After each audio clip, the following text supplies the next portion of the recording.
Hello, welcome to the NYSNA Delegated Convention Training. My name is Judy Sheridan Gonzalez. I'm an ER nurse from the Bronx and the president of the New York State Nurses Association. We want to welcome you for your participation, for volunteering, for taking the time out of your life as a nurse, as a member of a family, to participate in this training and of course to participate in the convention. You may not realize it, but you are part of the history of this organization becoming more responsive to the nurses and to the communities that we serve. As part of our democratic process, we made big changes 6.5, 7 years ago, and you are part of that process, that very important process, in the decisions that you're going to make, the resolutions that you're going to vote on, the documents that you're going to read, and the information that you're bringing to the body of the convention delegates and also back to your hospitals, where the really important work begins in transmitting information, listening to your members, responding to your communities, and helping to build this organization to be the biggest and the best it possibly can be. Thank you once again. My name is Desma Holcomb. I'm the Director of Labor Education for the New York State Nurses Association, and my co-facilitator is? Hi, I'm Mark Brenner. I work at the University of Oregon in the Labor Education and Research Center. I've been working with NYSNA for the last 7 years doing training education and strategic planning and strategic campaigns, so I'm very happy to be here with you guys. And if you all can introduce yourselves. I'm Nanglewa Lubanga. I work for the Administration for Children's Services as a nurse manager and a health consultant. I have been there for the past 20 years. Welcome. I'm Nicole Ferguson. I work at Morrisania, one of the Gotham facilities, and I've been a nurse for 22 years. Great. One more. Oh my. No. Oh, Judy. Dear Lord, jump in, my dear. My name is Judy Sheridan Gonzalez. I'm the president of NYSNA, and I've been an ER nurse at Montefiore Medical Center in the Bronx for 35 years. Beg your pardon. Okay, so let's go over the agenda. We're now in the welcome, agenda review and introductions. Next, we'll be introducing the delegate convention, which is going to be a little different from other conventions that NYSNA has had. And answering the question, what is my role as a delegate? Then we'll talk about how convention's going to work, including preparatory work and follow-up afterwards, and going over the agenda. Fourth will be NYSNA's programs and priorities for 2019. This is basically NYSNA's strategic plan that is developed by the board of directors, but reflects a lot of the work that you do as activists in the union. So we'll review those key points, and then we're going to do a mock discussion, debate, and vote on 2 sample resolutions using Robert's Rules of Order and introducing, for those who are new to it, those rules that will be used at the big decision-making sessions at the convention, and hopefully making you more comfortable and confident in navigating that big meeting. So that is our plan for the next little while. Any questions about that? Okay. Sorry. Okay, so we're going to move to the next section, which is sort of talking about the delegate. I'm sorry, I forgot something. So could each of you just say briefly why you decided to run for delegate, to try and be a delegate, or got recruited for delegate? I got a really bad seat here. No one gets away. We'll rotate. Just to become more involved and, find out what's really going on and what's being put on the table to help us better serve our patients, be more informed. Great.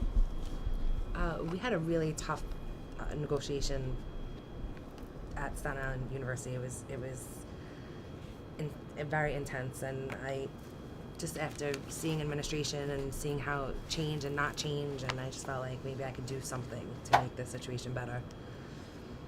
Thank you. I was recruited because they always see me in the meetings, but I always tend to get involved in any kind of activity.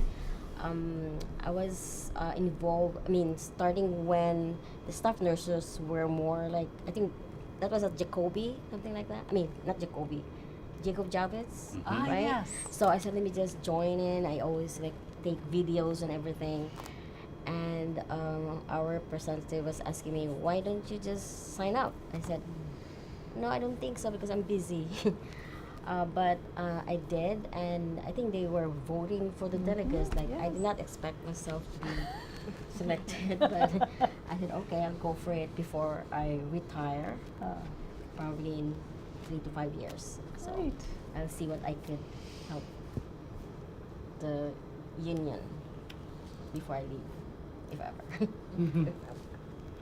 I was chosen by the nurses at the Administration for Children's Services on what at 150 William to come and represent them at the as a delegate because I don't know what to do. So Well, that's why we're here. I'm proactive, so I'm going to participate. NYSNA is my union, and that's what I'm going to do. And I'm going to help everybody who needs help at the facility and any place. That's it. All right. So, now. Okay, so as most of you know, this is the first year that we're having a delegate convention. But the delegate convention is really not the first time that we've made big changes in NYSNA. In fact, it's just the latest in a series of big changes that NYSNA's made to try and make itself into a more democratic union. These changes started a few years back. Up here on the screen, you'll see a picture of a meeting that Phoebe mentioned at the Jacob Javits Center on May 17th, 2012. This meeting was a special meeting where over 1,500 members came together to change the structure of the organization.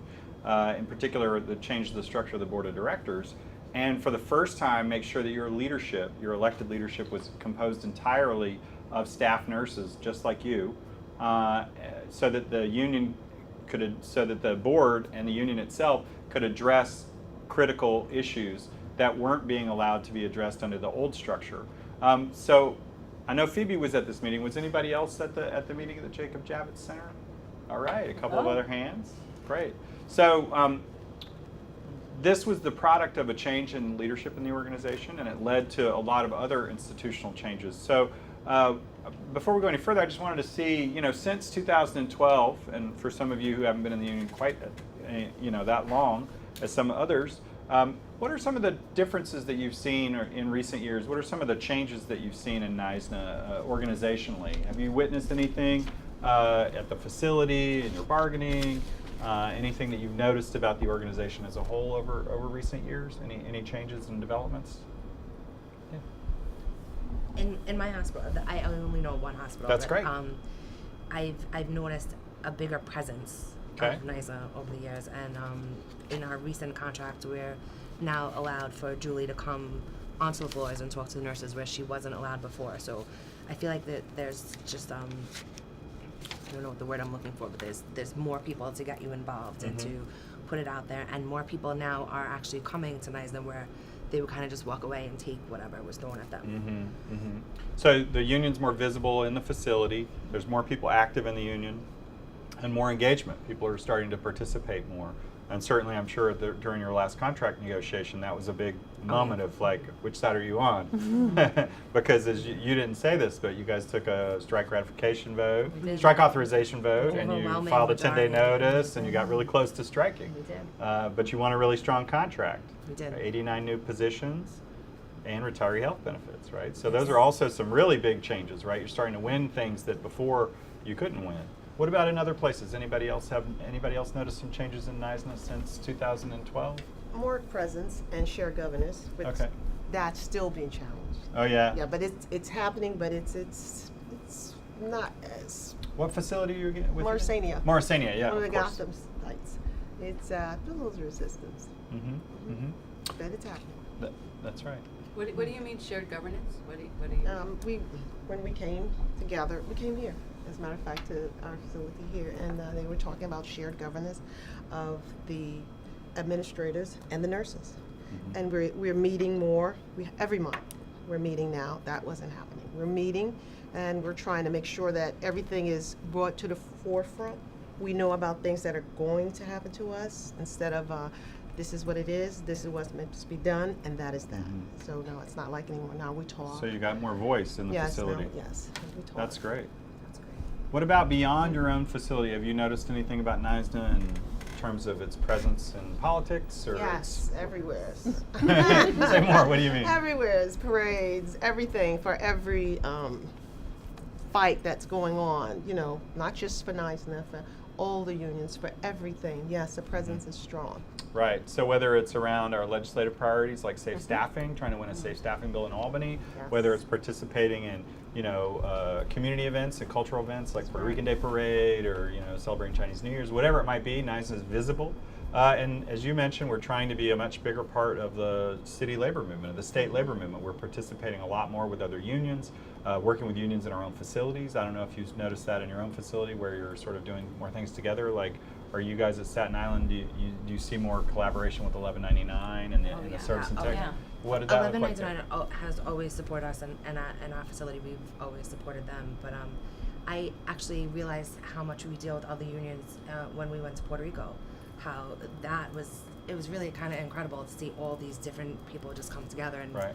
kind of just became one. It was pretty amazing. Right, but this is another way that you brought up something just for everybody else who doesn't know. One of the things that NYSNA has been doing a lot of is not just doing work in the community here, but we're doing work very much specific to your skills as nurses around disaster relief. Because as you all know, with the changing climate, there's a lot more extreme weather events. We're having typhoons, hurricanes, and now nurses regularly are participating in relief missions and doing work in other places. And so you were in Puerto Rico with the union members from all different unions in the city, right? Great. Did you want to say anything? We went with NYSNA, but when we got down there, we were with other unions and Right. unions you wouldn't even think of. Like? It was like 1199, right? Who had these like 1199, right? In Puerto Rico, kind of. It was an affiliate. And then and then we had the transit. So like They things that drove you us wouldn't even around. think of. It was really. Right. I don't talk too much about it. It's a very emotional experience for me, but it was very humbling, and I would do Yeah. it again in a heartbeat. That nice. I feel like NYSNA gave me something that I would have never been able to do on my own. Right. Yeah, go ahead, Chief. So I think it's really important to understand how connected everything is. And as delegates, and people are going to be making decisions, sometimes it's hard. You think, I'm here in this convention and this is this sort of isolated circle, but it's not. With Hurricane Sandy, that woke us up about climate.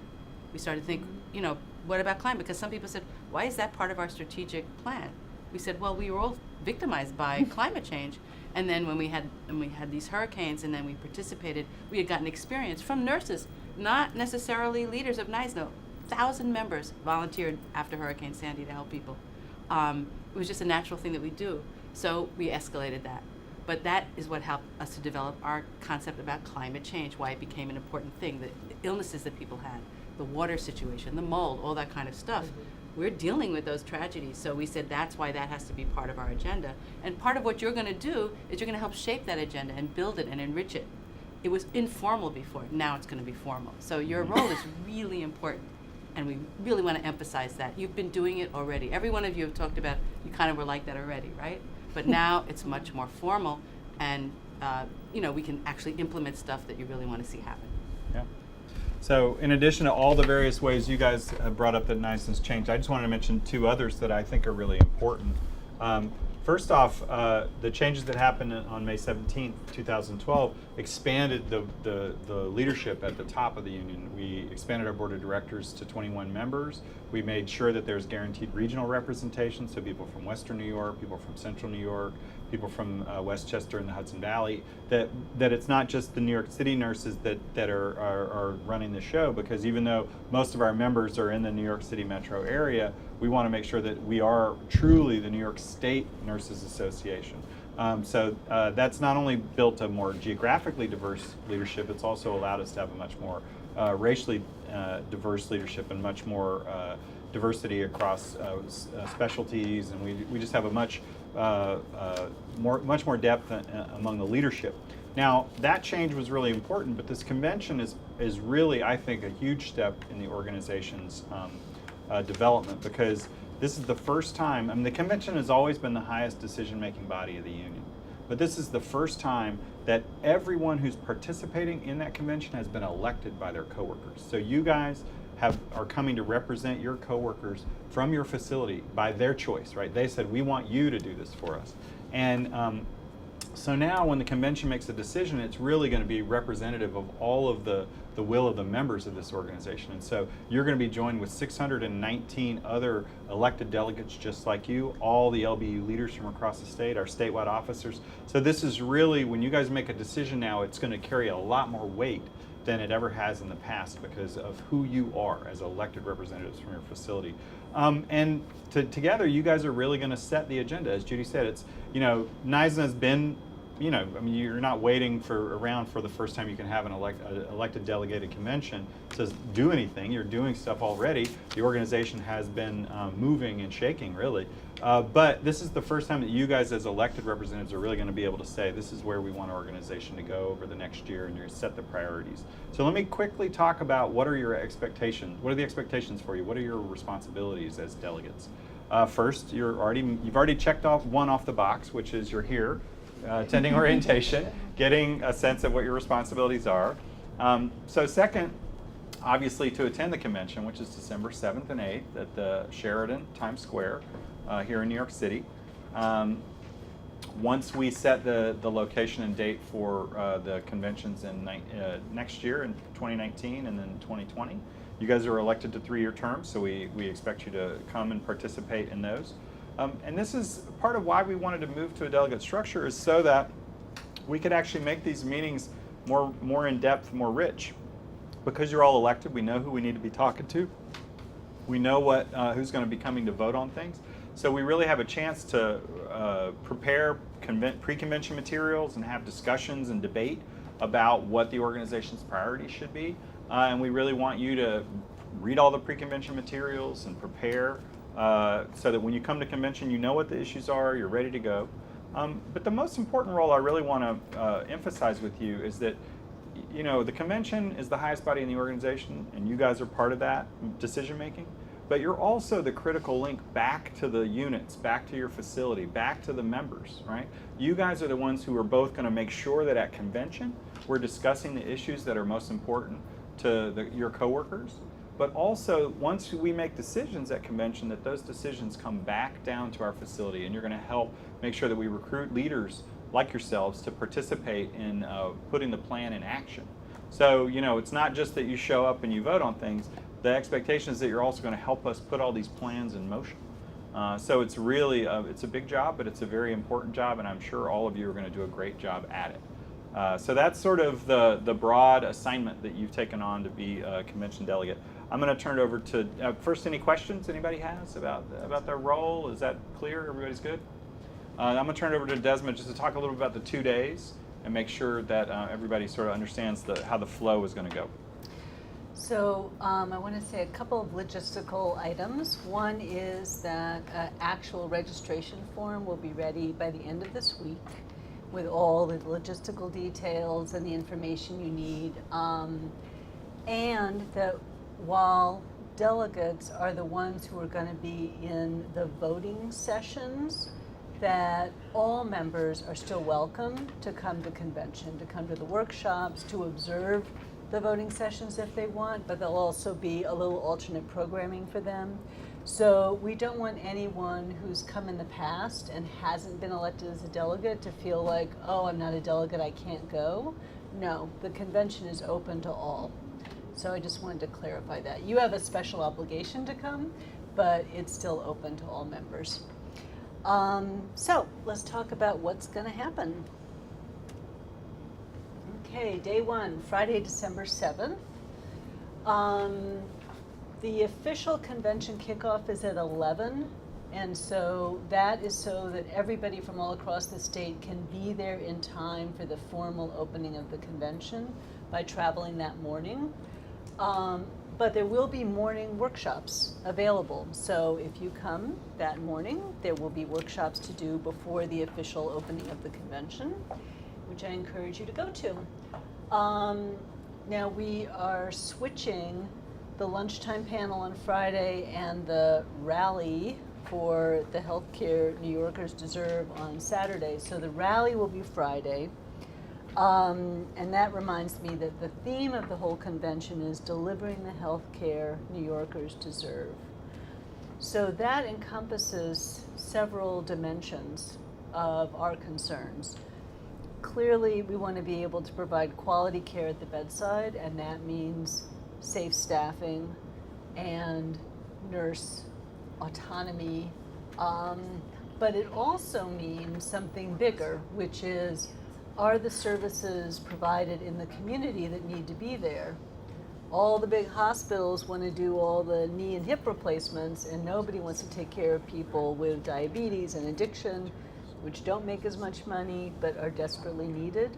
So there's a constant tug of war around that, not only in terms of private hospitals and where they're growing and where they try and close units, but also funding for public safety net hospitals, and is that adequate for the communities? So we as nurse patient advocates look beyond our own unit and think about the health of the state. And so that is part of what's embodied in our goal, is to deliver the healthcare New Yorkers deserve more broadly in the unit, but all the way up. And then of course, there's certain things that are decided nationally, right, around government funding that we have to think about, because they end up having effects down in our clinics and hospitals. May I add one point? Yeah. So, of course, everything we do is about our patients. You know, we provide a service to the community. That's why nurses are the most respected profession every year. But it's really important to be aware that the forces against staffing, the forces against a Medicare for All system, the forces against doing something about climate change that's affecting our communities, all the social determinants of health that we recognize are making our communities ill, those forces are very powerful. They're corporate forces who are about making money. That's why we say patients before profits, every patient's a VIP. We want a level playing field for healthcare. So it's very important that we put in our context, everything that we do in the context of the community and the patients. We do it anyway, but it's important to emphasize it. That's why our motto is not the staffing we need. It's the healthcare New Yorkers deserve. Because in order to deal with these very heavily moneyed forces, these corporate forces, we don't have that money, but we do have the people. But the people in our organization is 42,000. You know, New York is 16 million people. We need to capture those hearts and minds of the people that already trust us and let them understand that together we have so much power because we have so many of us.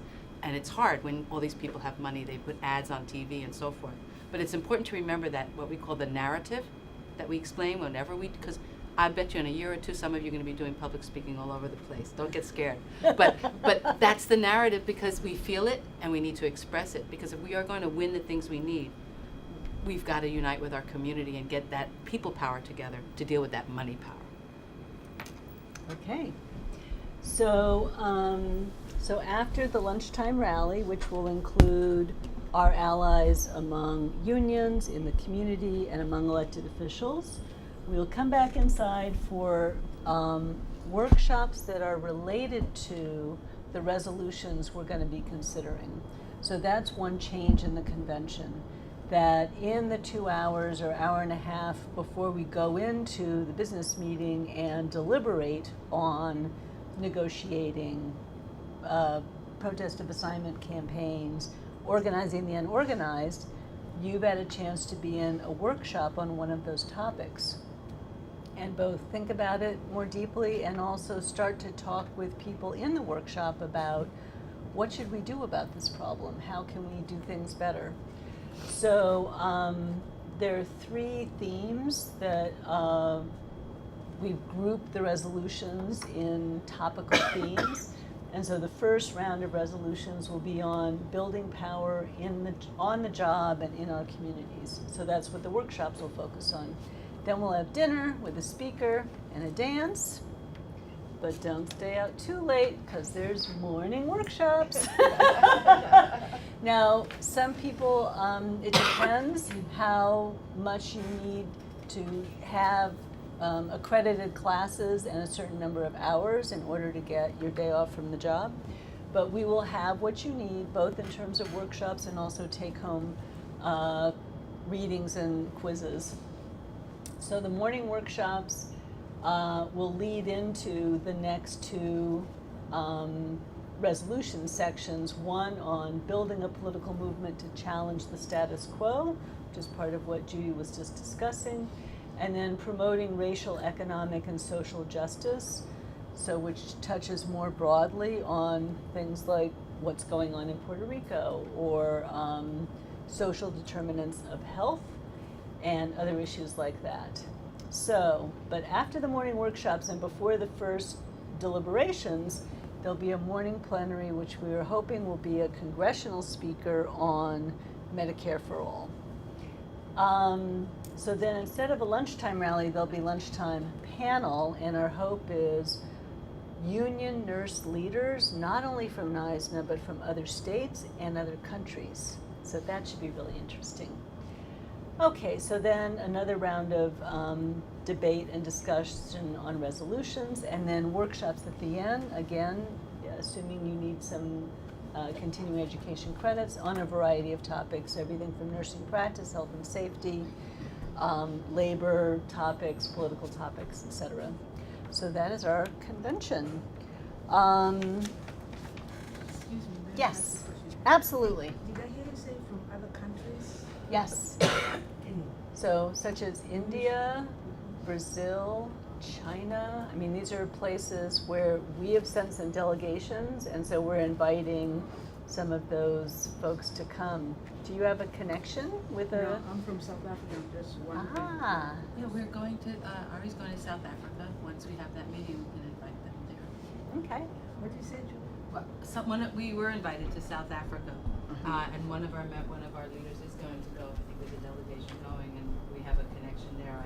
I'll follow up on Yeah, because NYSNA and 1199 and all those organizations helped us dismantle the South African Nursing Association. It was very much pro-party, and they now formed what is now called DENOSA, the Democratic Nursing Association of South Africa. Very interesting. So, are they going to be at this? Well, Well, we have to find out because we haven't gone there yet. Oh, Usually okay. we start with the relationship. All right. I have to find out exactly when that's happening. I think it's pretty soon. Okay.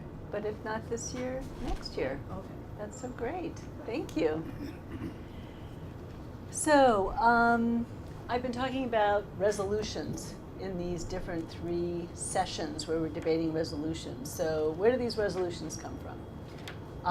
The board of directors of NYSNA has some working committees on climate change, single payer, leadership development, legislative priorities, political action.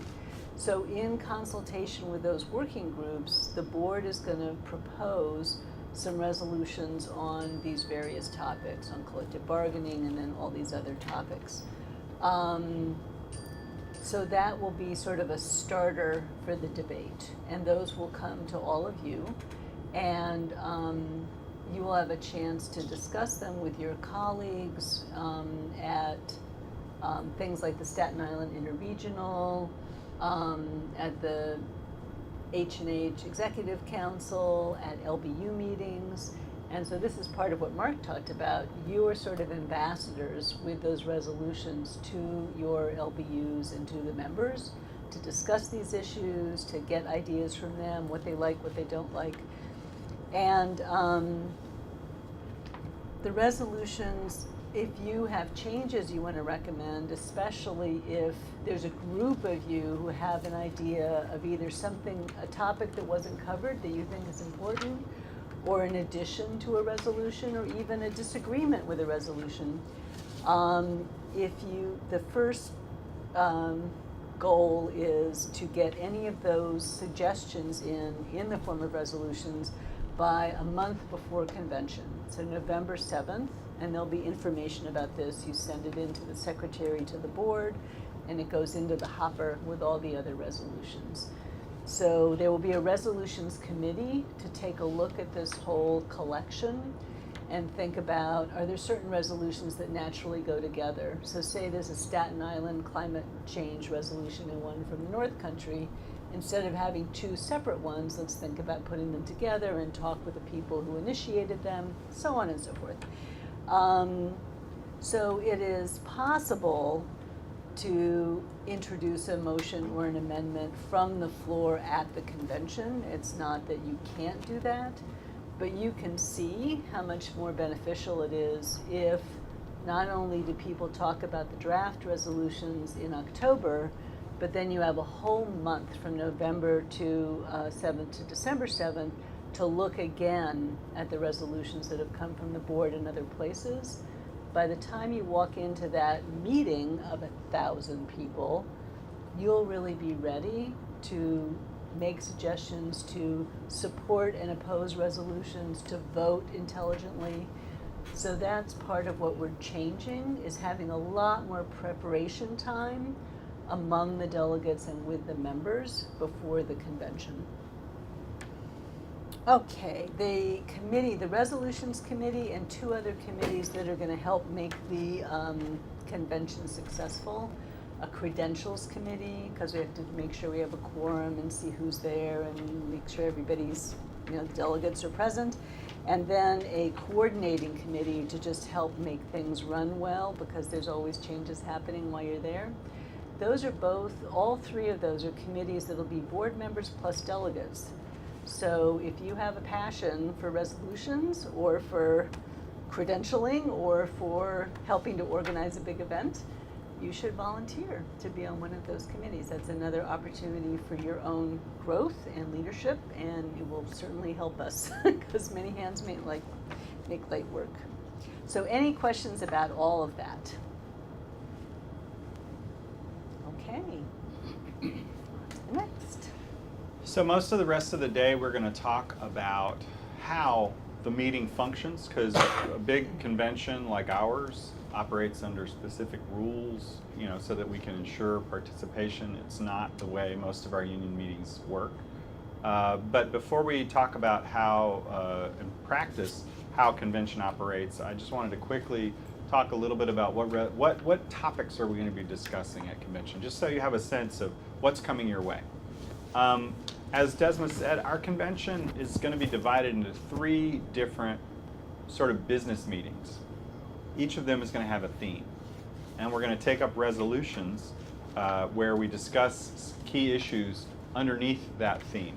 Now, first off, I just want to flag, why are we talking so much about resolutions? And the reason is because when we, as a big body, want to come together and actually make a decision, we need to start our discussions from an actual proposal. What are we going to do? Now, convention is not getting as specific as saying, well, we're going to assign 3 people to work on this project from August 16th to August 23rd.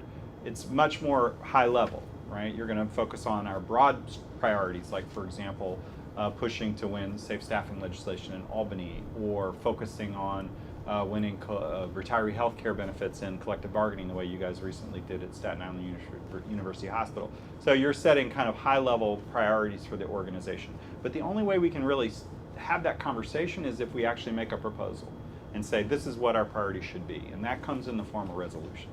So we're going to have various resolutions on various topics. Our first and most important area, of course, as a union, is building power on the job and in our communities. And that's the very first set of proposals that will come forward on Friday afternoon. And they're going to address a variety of issues. The first one, as you see, on the job organizing and building aggressive contract campaigns. We were talking about the experience you guys had at SIUH, at Staten Island University Hospital, where we not only were very member involved, like trying to pull a lot of people in the contract campaign, but we even took a strike authorization vote and filed a 10-day notice with the employer to make sure that we had a credible strike threat ready in case we needed to use it, so that we could get what our nurses deserve and what our patients deserve. So we're going to talk about how do we do that as an organization and spread those kinds of campaigns across the organization. Another thing that we're doing quite a bit now is we're trying to coordinate bargaining, because even though you guys are 1,000+ nurses in Staten Island, you're not alone, right? You're part of a 42,000 person organization. In fact, we have over 20,000 nurses in private sector hospitals here in New York City alone, who are almost all having their contracts expire at the same time. It used to be nice, and we just sort of take each facility on its own and negotiate for Montefiore Medical Center over here, and then negotiate for Mount Sinai over here, and then negotiate for Brooklyn Hospital over here, and we never talked to each other. And 4 years ago, for the very first time, we actually started to coordinate our campaigns so that we had very similar proposals on the table, trying to raise standards for everybody and harmonize, because 1199 has the same standard in all of our facilities. Why don't we? Why don't we get the best of all of our contracts? So we were trying to push in that direction. And more importantly, we have over 9,000 nurses in the public sector, several of you here today. And the public sector and the private sector are stronger together. So how do we build solidarity between the public sector and the private sector? You guys are going in, your contract expires at the, I think, June 30th. I'm not sure, next year, 2019. Right. And, so 9,000 of our members are going to be in bargaining almost at the same time as 20,000 of our other members. Let's try and coordinate that. Another big campaign that we're going to be focusing on, another big issue that we're going to be discussing is organizing the unorganized. How many folks have heard about what NYSNA has been able to do up at Albany Medical Center? Anybody read about it in the New York Nurse or seen it on the website, got an email about it? Very exciting news. We brought 2,000 nurses at Albany, 2,400 nurses at Albany Medical Center into NYSNA for the first time. This is the biggest organizing victory that the union has had in Most unions forever. Most unions in New York State, it's where a celebrity It's very for big, that. yes. And so that means we've got over 2,000 new members in NYSNA, and it's really important because it's one of the biggest hospitals in the upstate region, and it's a way for us to make sure that our standards that we have here in New York City and other unionized hospitals aren't eroded by our the non-union hospitals, that we're not an island of security and a sea of insecurity. So we're raising the bar for nurses all over the state, but it's not just in unorganized facilities. Case managers at Staten Island University Hospital were recently organized 2 years ago. Mount Sinai, we've organized CRNAs and nurse practitioners. So even in our own facilities, there are some titles that have not been in the union, and we're trying to get them into the union. And nurse midwives. That's right. And Jacoby and some other case managers, I think, has been an issue, right? Mhm. Trying to bring them And the into mayorals and union. an H&H, that's right, that's right. Another key theme is going to be, how do we do this work? We all know that we can't do it through paid staff. We can't do it through just one or two LBU leaders. We need many, many hands. So how do we recruit and develop leaders to try and take our campaign forward, to really move this vision of the healthcare New Yorkers deserve and make it a reality? So we need to recruit and develop exponentially more leaders than we've got. So how are we going to do that? And last but not least, as Judy mentioned, we can't do it without finding allies. And we have lots of allies because, as she mentioned, you guys are the most respected profession in the country. Everybody looks to nurses for guidance, and you're very trusted. In So your family, in your church, in your neighborhood. Exactly. So why don't we You know how take it is. that credibility that you have out into the broader world and recruit allies in our communities, recruit allies among the patients that we serve, and build alliances with other unions? Because as we mentioned, we for a long time we're operating on our own, but we really want to expand. So I'm curious.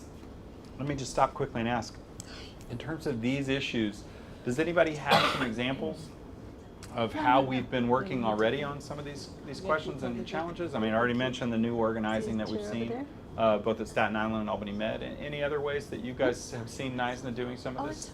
Whether it's leadership development or, forging alliances with community members? Anybody been involved in doing any community board hearings or, speaking to the public about our issues? Gone to testify in Albany, maybe? We have a unique situation. In Staten Island's very small. Well, it's not small, but it's small in comparison. Like, everybody knows each other. And we had Pat Kane this year who ran to go to Albany. And that was like a really big thing because not only in Staten Island do they trust the nurses, but like everyone loves and trusts Pat. So there was like a big, we were able to get more communication across with her being there. Right. Pat Kane, for those of you who don't know, is our treasurer. She's the NYSNA treasurer. She lives on Staten Island, works at Staten Island University Hospital, and was running for state assembly this year. And the campaign was very, in a way, well-timed because it was at the same time that contract negotiations were happening at Staten Island University Hospital. So she was able to really link the struggles at SIUH with what the political issues that she cares the most about and the nurses care the most about, and make that part of her campaign. So it got a lot of visibility. She opened the eyes of so many people in our community. It was very, when we went through our negotiations, NYSNA made a Facebook cover for your profile picture, and it was so amazing to see how many people, cops, firemen, electricians, supported the nurses and Pat herself. I wanted to just ask also, has anybody participated in a POA campaign in your facility? Anybody done any push for POAs? Yes. Yeah? Yes. Tell us some more about it. What did you guys, what was It's the kind of issue? difficult though. You can't get them to do it because of past practices, the retaliatory behavior of the managers. But a few are coming out. They're actually filling out the forms. That's great. So I guess it's step by step. And did you guys have an example of Staten Island you wanted to share? No, just I feel like NYSNA is becoming a lot more proactive in encouraging the nurses to fill out the POAs, and basically telling them that, like you were saying, fear of like retaliation and stuff was sort of keeping people, in the back, not wanting to speak up. But NYSNA is really making it a point to let the nurses know that in order for there to be change, we have to have a voice. So, really encouraging the POAs, and I feel like there's actually an increase in them, at least filling them out and taking the time to fill them out. Ever since our contracts, Right. the nurses saw how that we were able to do something there, and now it's almost like we just let's keep going forward. Keep let's it do more. going. We can do That's this. right.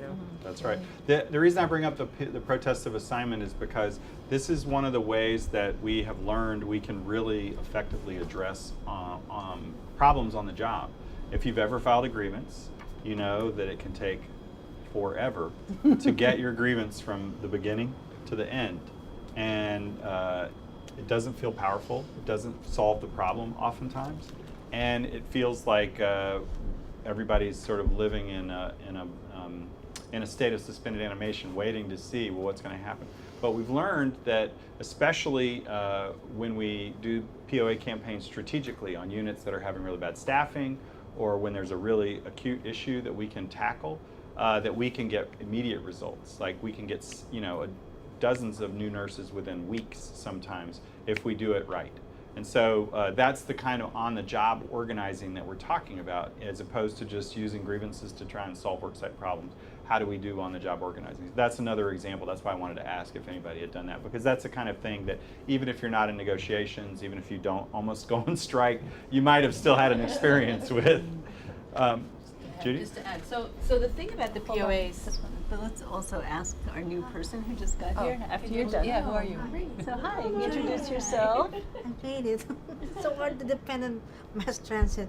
So anyway, during negotiations, we have a billboard sign, this big, signed by almost everybody, and brought to Marcus Avenue in Long Island, to corporate Northwell.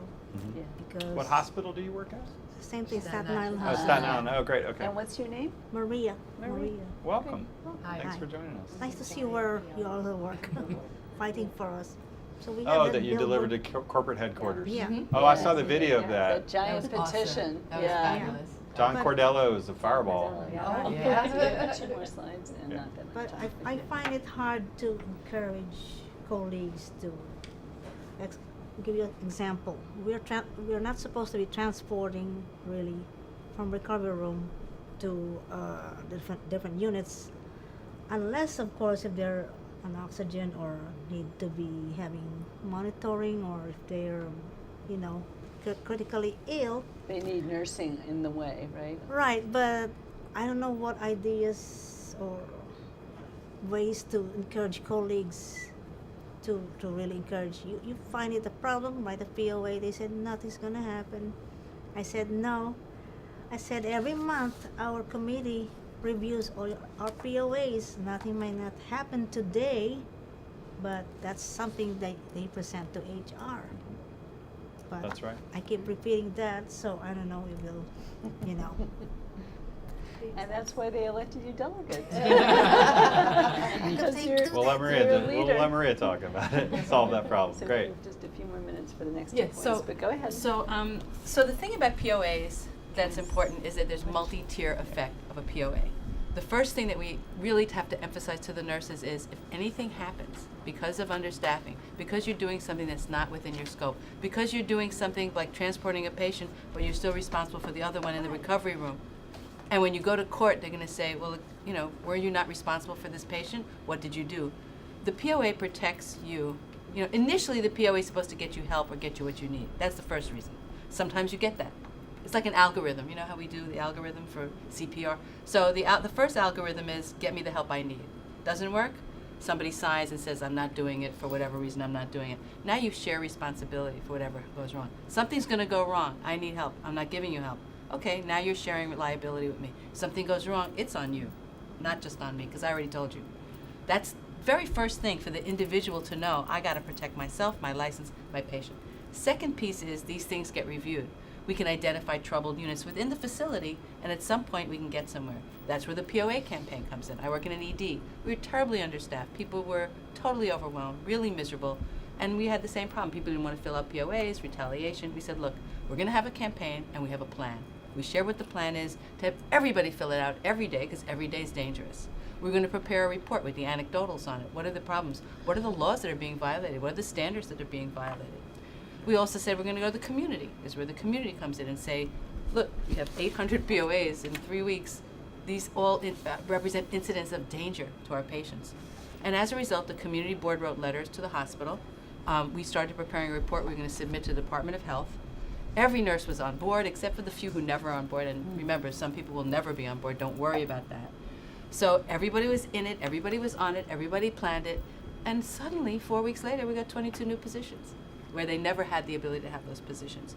And that's just one example, because it was being together, people participating, people owning it. It wasn't to be able to say, oh, the union did this, I did this. I filled out the form. You just filled out a form, you didn't go to a meeting. You went to a meeting. You spoke to the community board. Everybody did something different, and they all felt part of it, and they all could thrill in the victory of getting these 22 positions. So it's just kind of understanding that process, but, tell people that story. Because that's a really important way to win, when everybody owns it, plans it, and is part of it. And then you get a little victory. We needed like 50 positions, but we got 22. That's nothing to sneeze at. When somebody says, I don't have the money to hire anyone. Right. Just a little sharing. Right. Yeah, so we're going to talk a little bit more, we're going to talk a lot at convention about these types of campaigns and how we can move them forward. So that's what some of the workshops are for. Let me just really quickly tell you about what some of the other topics are going to be. Obviously, our union power issues around our power on the job and in the community is the most important. But we're also going to really contribute, hopefully, to building a political movement to change the status quo. As you guys all have seen with the September primaries, there's a lot of shaking up of New York State politics. We hope that's going to break in our favor to actually finally get safe staffing ratios in Albany. We want to also move forward our Medicare for All bill, which is called the New York Health Act. But we've got to defend, while we're moving things forward, we're also playing defense. So we're playing offense and we're playing defense. And in this case, one of the defensive moves that we're trying to do, there's three. First is we're trying to defend against the corporatization of healthcare. Think about the hospital where you work, like Northwell. Yeah. Northwell thinks like a Fortune 500 company, right? Like, how do I expand my profits? How do I get bigger? How do I gobble up other facilities, right? They have now taken over Maimonides. They're spreading out around the country. They're moving to Jersey. You guys are going everywhere, right? And so how do we keep those sort of profits over patients mindsets out of healthcare in New York State? Because it's detrimental to our patients. We know that. We're also worrying about how we protect public healthcare systems. Anyone who works at H&H, that public healthcare in the city is the real backbone of healthcare delivery in New York City. That really, without the public healthcare system, we wouldn't have the ability to have functional private sector facilities. They just wouldn't work. So we need to make sure we protect those facilities and even expand them. So that first and foremost revolves around funding, making sure that we get adequate funding, because as you know, more than half of every healthcare dollar comes from federal, state, and local sources, right? We're already paying for these services through our tax dollars. We need to make sure that we don't get cuts in Medicaid, that we don't get cuts in the H&H budget, that we don't close facilities like there's threats of closing some of the H&H hospitals. And last but not least, one of the defensive moves that we're playing is around our scope of practice. Every year there's efforts to try and restrict your scope of practice, to take medicine delivery out of the registered nurse function and give it to an unlicensed healthcare provider. There's all kinds of ways that the legislature tries to monkey with your scope of practice, and so we've got to play defense there too. So those are going to be, we'll see resolutions around all those issues coming up at convention. And last but not least, we're going to move on to the other ways that we're really functioning as a union. Our other set of priorities are really around promoting racial, economic, and social justice. As you all know, the things that affect a patient's health don't start and stop at the front door of the hospital, right? In fact, the most important things are happening to them in their communities, in their day-to-day lives. And so we, as healthcare providers, really need to address the social determinants of health that contribute, in particular, to racial and class disparities and inequalities in our country, in our society, in our communities here in New York. So we really want to try and address those social determinants of health and reduce those racial and class inequalities, because that's a goal that as healthcare providers we all share.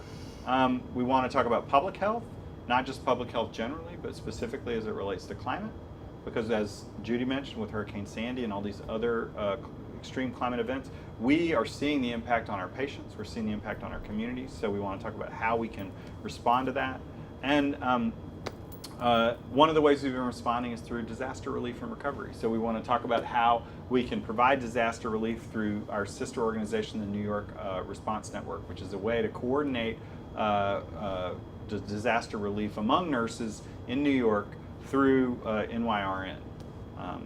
Last but not least, we want to make sure we're addressing the incidents and root causes of violence, both in our workplaces and in our communities, and that we're talking about the ways we can defend immigrant workers on the job, as well as in our neighborhoods. Because, for example, one very important case that was really central to NYSNA was in the Albany Medical Center organizing drive. There was a very strong group, a very big group of Filipino nurses at Albany Med. And management threatened them. They threatened to send them back. They said that they were going to be separated from their families. They really tried to use the fact that they were not U.S. citizens to bully them and intimidate them and threaten them. So we fortunately were able to kind of rally around that specific subset of the nurses at Albany Med and really investigate any illegal behavior the employer was doing and use our relations with the Department of Labor in the state of New York to try and defend those nurses and defend our organizing efforts in Albany Medical Center. But whether it's employers discriminating against people, whether it's sort of some of the ways that our immigrant patients are now sort of having their healthcare decisions impacted by what's happening federally and even here in New York State, we want to address that because it affects our patients. It's part of something that is really central to the way we're functioning as healthcare providers. So those are our sort of big themes. Those are some of the topics that we know are going to come forward. Any quick questions before we move into actual discussion and debate? Anybody have anything they want to say? Okay, well, I am going to turn you over to the capable hands of Desma and Judy. I've got to go lead another workshop downstairs on this exact same topic. So we'll take a short 2-minute break so I can take the microphone off and unplug. And I will hopefully, I will wish you well in the remainder of your training. So thank you guys. Okay. Sure. Hold on one second, one more time. Perfect. Oh yes, have some eat and drink by all means.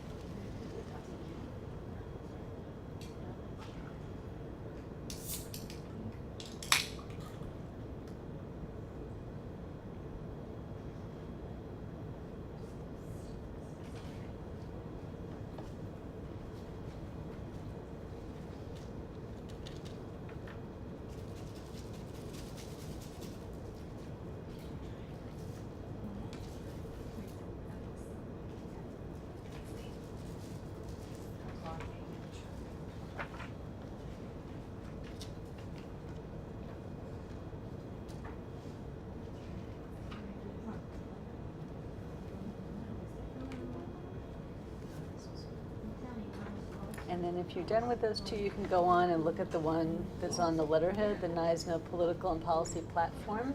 Just take a look down that.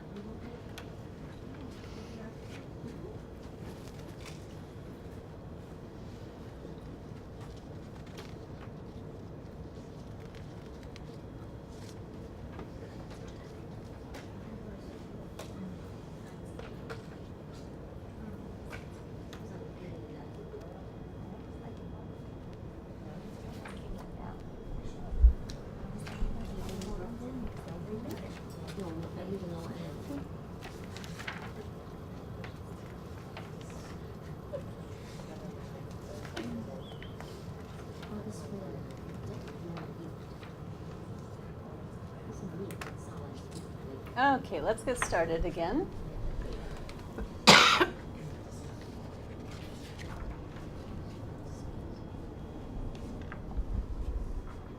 So the thing I wanted to point out to you about this first resolution, building NYSNA's power through member education and organizing, is the way that it is structured. So if you're thinking of proposing your own resolution from your area, from your hospital system, they usually start with whereas statements, which are basically, here are my assumptions, here are our shared goals. So what is the foundation for what I'm going to recommend that we do together? Because the therefore, as NYSNA member leaders, we will, is that action piece. So, and you'll notice that starting 2 years ago, instead of writing resolutions that said, you know, we need safe staffing, it's critical to patient care, therefore, NYSNA will fight to pass a safe staffing law. Now we say, safe staffing is essential, it's critical to patient care, therefore, as NYSNA member leaders, we will fight to get a safe staffing bill. Because NYSNA is not some superhero out there, right? You know, standing on top of this building and making things happen. NYSNA is all of us. So we want to have resolutions that actually represent what the truth is, which is if we all agree that this is something important and we're going to do it together, then that's what our real power comes from, and that's what will win us the things that we want. So that's something for you to think about as a model if you're going to do your own resolutions. So, and then this political and policy platform guiding principles is something else that will be considered and debated at the convention. So I just want to highlight those, and there will be more resolutions coming your way over time. So let's talk about how that debate functions, how the Robert's Rules of Order work in NYSNA, what we're trying to achieve here. Let me just ask you for a second, how many of you have seen Robert's Rules of Order in action in a convention or any other kind of meeting that you've ever been at, community meeting, church meeting, community watch board? a congressional debate? I'm sure people watching this Kavanaugh stuff. Yep. Yes. So, do you remember when I think it was Kamala Harris arguing with somebody? There was something I saw. I mean, you see something where somebody says, I know this one with Kamala Harris was somebody was saying, "Oh, get over this race issue already. Get over it." And she said, "I will." One of the guys from the South was saying she should get over it, and then the chair said, "Please speak to the chair," because he was speaking to her. And then, but he didn't really make a big deal about it. And then she said, "Well, I'd like to tell you, blah, blah, blah." He said, "Please speak to the chair." No, I'm not. I'm talking to him. Please speak to the chair. That's Robert's Rules. You're not supposed to address one another. You're supposed to address the chair. Didn't you all see that? I mean, Yes, I they're did. showing it on Facebook. Everything. So that's actually Robert's Rules. An example, right? Just, It's an example. I figured you probably don't realize that you're seeing Robert's Rules. Right. So how many of you have been to a NYSNA convention before? You? And you? So in voting body, do you remember people like put forward resolutions and they debate them and then you call the question to have a vote and that kind of thing? So that's what that is. Yeah. But I would say that in my experience in doing these orientations so far, most people are not familiar, comfortable, feel like they really know Robert's rules and are ready to go into a meeting of 1,000 people and stand up and make a resolution or stand up in a debate. And so we're not going to make you expert parliamentarians, but we want you to have basic skills in Robert's Rules of Order so that every delegate, instead of feeling afraid to get up in the big meeting and not understanding what's going on, that you have a basic understanding and confidence in the rules of that meeting, and that you can, if you have something to say, you know how to get up, how to get the mic, and how to speak to it. So, but Robert's Rules of Order is not some abstract law that we worship for its own sake. It is a tool. And what we are about is having a democratic union. That's the big goal. And this is just one tool in our toolkit. So I'm just going to review briefly, what do we mean by a democratic union? What does that look like? Because it's many aspects. One is that formal structures are transparent. Everybody knows who's on the board of directors. Everybody knows when the LBU meetings are. Everybody knows who their delegate and their LBU president is. It's not some hidden mystery who to go to when you have an issue and when you want to make a suggestion on changes in your hospital or policy. Second of all, decision makers are elected by members. So with having you elected as convention delegates, we have taken a big step forward. So not only is the board elected by the members, but the decision makers at convention have been elected by the members. Third, members can participate and raise issues as needed. So you talked about how the union's more visible. If you have a concern and you want to ask someone for union advice, you don't have to, search for 2 months before you can get your hands on someone to talk to, right? They're right there. The rules are clear, and that's what we're going to talk about next for these kinds of debates. But also, the union does what members care about and what members want. So union democracy starts on the unit and in the facilities. And democracy is important if it's about decision-making over things that matter. So if safe staffing is a top priority and everybody feels it, then the union should be making that a top priority. So, and that happens because the members are involved in saying, that's what's important, that's what I want to work on, and then the union supports you. So what we're talking about is building on that very good foundation that we have of democracy in our union as it functions in the hospitals and the other workplaces, and now bringing it up into this big grouping of 1,000 people trying to make decisions together.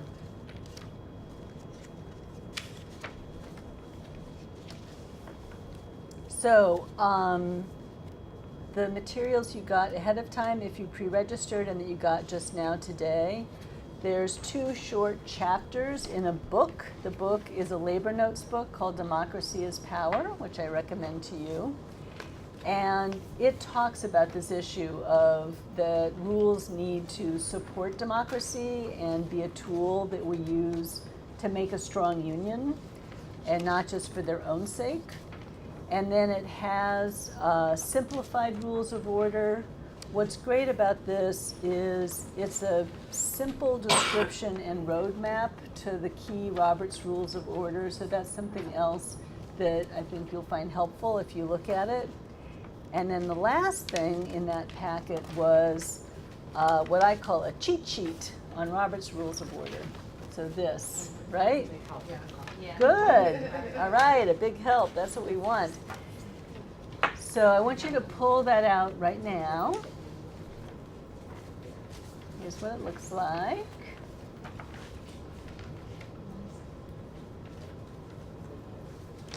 I think it's your very last page. There you go.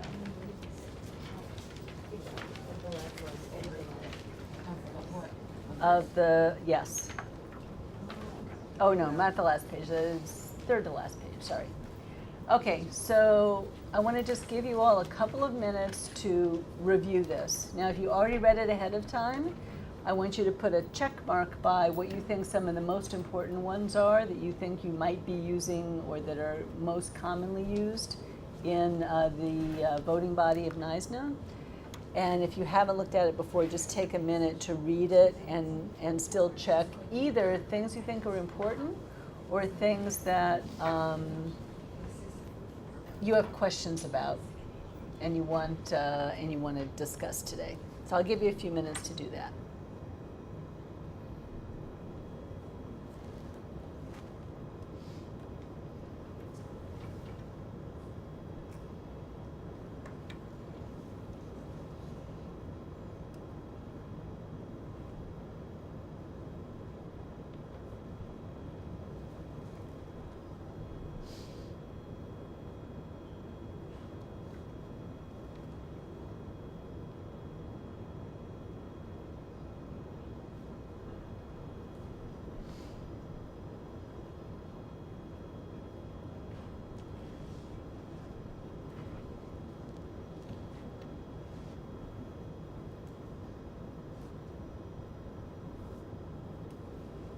I'll be right back, just a second.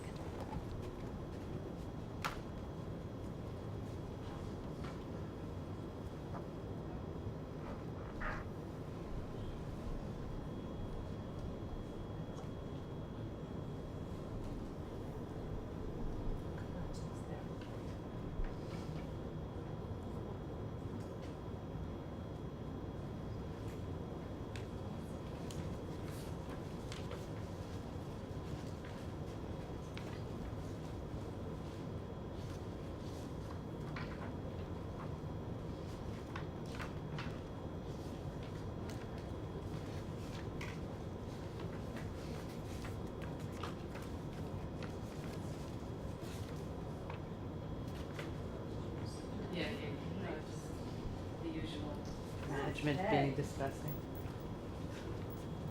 So tell me, what do you think are some of the ones that most commonly will be used? Me? Nope, Oh, nope. them. They're going to tell me. Oh. Yes, anybody. Well, I know we're gonna at some point adjourn the meeting. That's often a unanimous motion, okay? And there's been occasion where there was noise or someone couldn't hear. Uh-huh, you've seen that, Uh-huh. okay. Now, I just want to say that is usually not just I rise to a question of privilege, but I have a point of personal privilege. That's the phrase you'll hear more often in NYSNA. What else is something that we use a lot? Maybe to give closer study to something, like if you Mm-hmm. want to examine a motion further. Mm-hmm. It says, I move to refer the matter to a committee. Okay. How do we start off a resolution? What do we use here? Introduce business. Mm-hmm. I move that we adopt the resolution on union leadership development. Right? That's a typical way that a piece of the agenda would start. And if, say, Staten Island Interregional had a suggestion for changing a part of a resolution, because you have a chance to discuss it ahead of time, you would say, I move to amend this motion by, and then you'd have to have your, take out paragraph 2 and put in this instead. So one of the things that Mark talked about is really things have to be in writing in order to have a functioning debate with 1,000 people. So all the resolutions that come in by November 7th, they will be available to go up on the screen in front of everyone and be easy to read. So, and they'll be in your packets. So this is part of making it accessible for everybody in the room to know what we're talking about, to see the exact language. And so if you have an amendment that you've put in before November 7th, that will also be able to go up on the screen. So And let we me- use a form called a motion form if you're making a resolution that day, where you literally write down the wording of what you want to propose, and you have the originator sign it, and then, I'll give you this in just a sec. And usually when someone makes a motion, the chair says, do you have a second?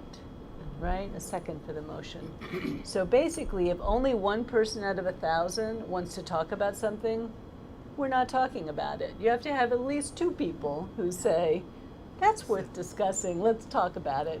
And of course, like with the POA, if you have 20 people, 30 people, 50 people, a committee, a region, the board who have recommended it, then that has even more strength. So, and on the form, you have to put the person who's originating the motion and the name of the second. So that, and the chair gets a copy and you keep a copy. So from the front of the room, they can say, well, we're going to put your amendment up on the screen, and it's being moved by you and seconded by this person, and then you can smoothly go through the debate. What do you want to say? So let me kind of walk you through how this is going to be. So people are going to put forward resolutions by November 7th, and you're all going to receive them, right? Excuse me, when you say resolution, like suggestions? So the resolutions are going to be, basically they have, the beginnings are called whereases. You hear whereas, blah, blah, blah, whereas, blah, blah. That's, why am I doing this, right? Whereas, and I'll give you an example. Let's We've got, in Yeah, their yeah, packet are yeah. documents. These are resolutions. that already are there. But Right. let me give you an example of what the process would look like. So there's a resolution from the Climate Justice Committee, whereas climate change causes terrible health, whatever, whatever. Therefore, be it resolved, the resolved is the action piece, right? The action piece is what you debate. Be it resolved that NYSNA sign on to the Community and Climate Protection Act and put resources to make sure it happens this year, or something like that. And you read that, you say, that sounds good, but I don't think that's enough. I think we need to have a committee in every region. So you might want to amend that. You want to amend that resolution. That, you already see that resolution. After the November 7th, we're not supposed to put forward big resolutions like that. But you read and you say, well, I agree with this, but that's not going to get this bill passed. I know that they have to do more than that. I think we need a subcommittee in every region to address this issue, because otherwise it's not going to happen. We have, in my district, I have senators against it. We need resources or whatever. Or maybe you want to say, let's focus on the 3 regions where they don't have any support, or whatever it is you want to do. So you want to make an amendment to that resolution where it says, be it resolved that NYSNA support this committee and put some resources into it. You say, I would like to add to the first resolve that NYSNA, or the only resolve that NYSNA put resources into it, that NYSNA, and can you second, you go around, you talk, because we're going to have those workshops before the convention where you say, you might bring it up there. Of course you'd bring it up there. You say, that's not enough. And somebody said, I agree with you. Okay, let's do an amendment to the resolution. You sit down, we'll help you. You say, I would like to amend, Madam Chair, I'll be the chair. I actually will be. Madam Chair, I'd like to introduce an amendment to the resolution before you, Do you have a second? I'll say, yes, I do. What number is the resolution? You'll read from your paper, number so-and-so. It'll be on the screen. Everybody will look at it because maybe they didn't see it yet. You'll be looking at it. You already know what the issue is. Maybe you went to the workshop and you already heard. You knew she was going to do this and get the second. And everybody's ready to say stuff, right? Because what you do, if you want people to support your resolution, when you're in that workshop and bringing it up, and people the one from Staten Island liked it, go talk to her. Go talk to her. Will you say something about my resolution? Would you get up there and speak in support of it? And then I'll be sitting there saying, I don't know, that's too much money. I mean, I won't tell you anything, but I'm going to go up there and speak against it. You didn't know that. I might do that. Well, and that's how we have debate. But that's how we have debate. Do you see what I'm saying? Yes. Or maybe I'll tell you, listen, I like what you're saying, but I don't agree there's too much money. I think it should go into organizing the nurses or something like that, right? So now you're ready, right? You got people speaking to it. You got your second. You're going to bring it up and say, I would like to amend that by saying that each region should have resources in a subcommittee or something like that, right? And then there'll be a debate. Some people saying, that's too much money, I don't want to do it. You'll be saying, no, we really have to do it. And at some point, which is not clear on this thing, the reason I brought this up is I wanted to bring this up. If you look down where it says end debate and amendments, Right. You see that? It's about 5 down. You see that? It says, I move the previous question. You see that one? Yes. What you'll hear and what you have heard is, I call the question. I'm sure you've heard people say, I move to close debate. We don't usually say it like that. After Right. enough It's, I debate has call the gone on question. and everybody's like, all right already, we've heard everything. Somebody say, I call the question. or I move to close debate. They mean the same thing. And it says it here in a different way. We don't usually say that. That requires, as you see here, a 2/3 vote. Look across here, right? Most thing is majority. And This also a is- second. You need a And, second, and a then somebody vote. can call it out. I second. I'm sick of this conversation. So then, but you need a 2/3 vote to close debate. Why? Because democracy requires people to be able to say what they want to say. But if so many people say, I'm done, 2/3 close debate. Usually people close debate because they hate too much going on. But sometimes there's so many people at the mics wanting to speak, Yes. 2/3 won't go. So what you might do is you move down here. Let's say, who wants to, I'll say, okay, all in favor, this is not debatable, right? Requires a 2/3 majority, I would say. All in favor of closing debate, say aye. You hear some ayes. Aye. All opposed, no. If it doesn't sound like 2/3, you might have to have a stand-up vote, or, so you can see it, or raise your hand, something more visible.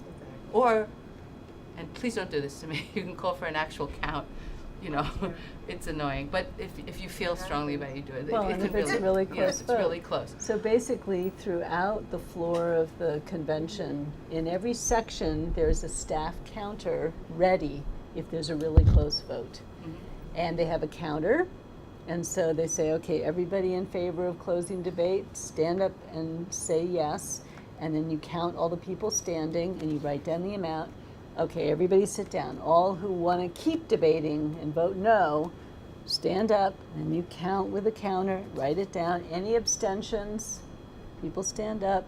I don't care, I'm not voting on this.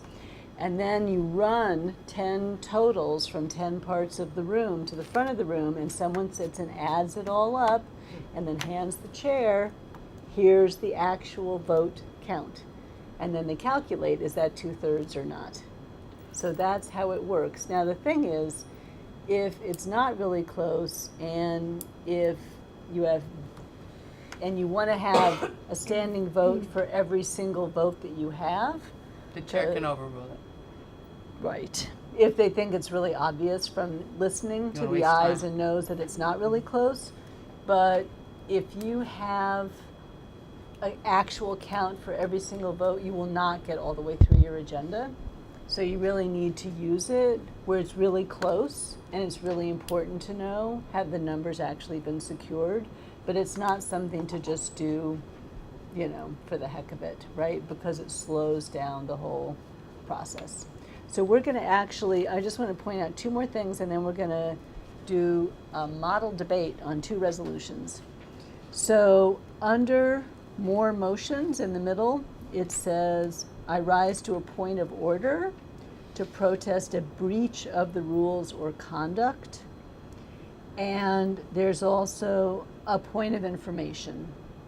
So all 3 things that say point, so point of personal privilege, a point of order, a point of information, are known as interrupting motions. What that means is there is a speaker's mic in each section of the room, and then there's one microphone at NYSNA that is just for interrupting special points. I thought we have Are we going to a use different signs? card. Yes, a different okay, card. so we're yeah. going to have like a red sign at every mic. You say I have a And point if of you order. have a point of order, you tell the person who's working at the mic, the staff person, I have a point of order. That they pick up the red card, and the chair says, oh, wait, we're going to stop everything. We have to deal with these interrupting motions first.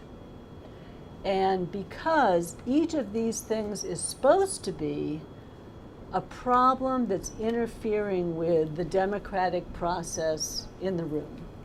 So we're going to do a couple of examples, and you'll see how that works.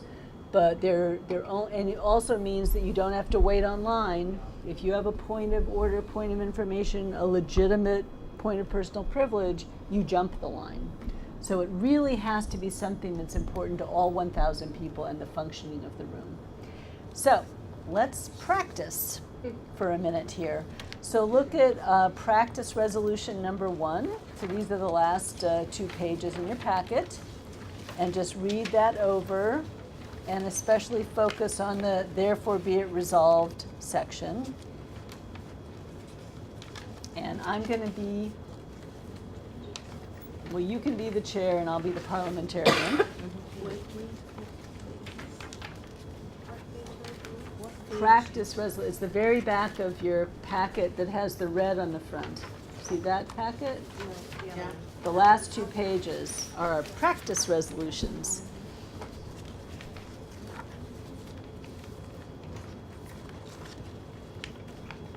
All right, and when I call on you, you're going to need this during the debate, okay? All the way back, very back. No, all the way back. There you go. The very last 2 pages. Sorry.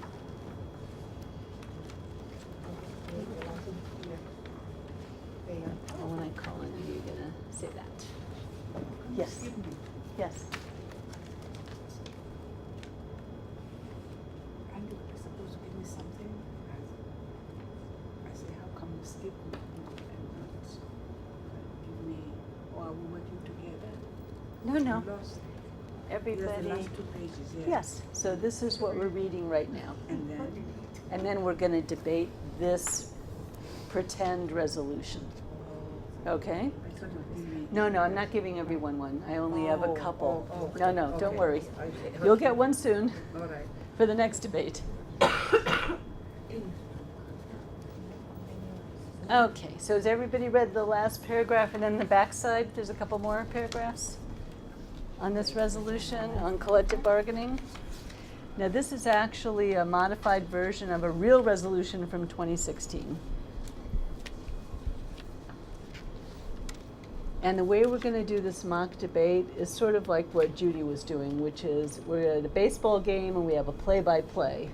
So I'm going to narrate like what's happening as we do it, or stop the action, discuss it, and then carry on.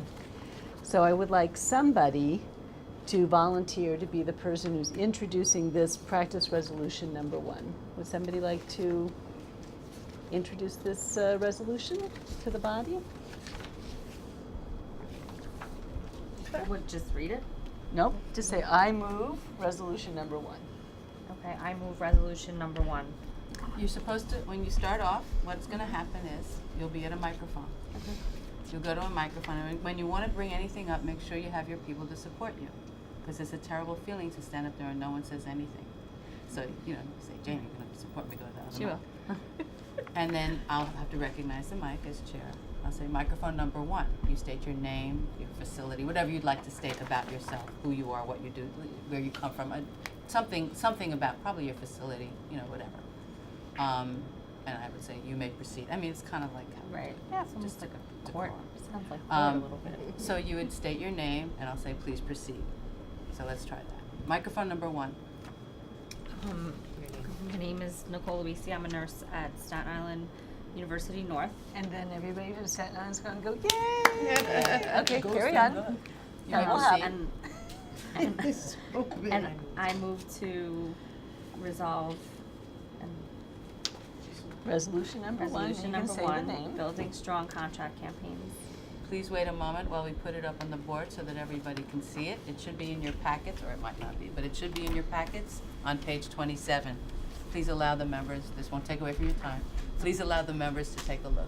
And when you read the resolution results, that doesn't take away from your time to speak to it. And does she have a second? Huh? Do you have a second? I have it in front of me. I see it in front of me. I see that you have a second, or you can say, I have a second. Usually I'll just say, I see you have a second. You may proceed. So then you say, You may why read the you resolves. think- Well, first you read the Okay. resolves, or members can look at it. Usually we'll read the resolves because it has to go on the record. So you'd read the resolves. And Go ahead. you'd read them out. I mean, there's a Therefore lot be of them. resolved that. Okay, therefore be it resolved that the NYSNA board initiate a comprehensive contract strategy process now to include the various sectors of local bargaining unit leaders and NYSNA members so that we can incorporate both the uniqueness of the various LBUs and the commonalities that bind us, as well as the lessons learned from the last round of bargaining. So let's not read the whole Let's thing not read the- because and you'd we're finish. practicing. Okay. Okay. Do you wish to speak I'm to your okay with do you that. wish to speak to your resolution? And you would say yes, because Yes. this is your time to speak. Okay. Now, before you get up there, you're going to have something prepared, and since you guys are new, you probably want to write it out. Yes. Because no one will see you anyway; they won't care. You don't have to make contact with the audience. or they might put the micro, but anyway, it doesn't matter. It's just good to write it out. Your talking points or what you wish to say. And what you do is in your speaking to it, it could include some of the stuff that are in the whereases, but you might want to do something personal.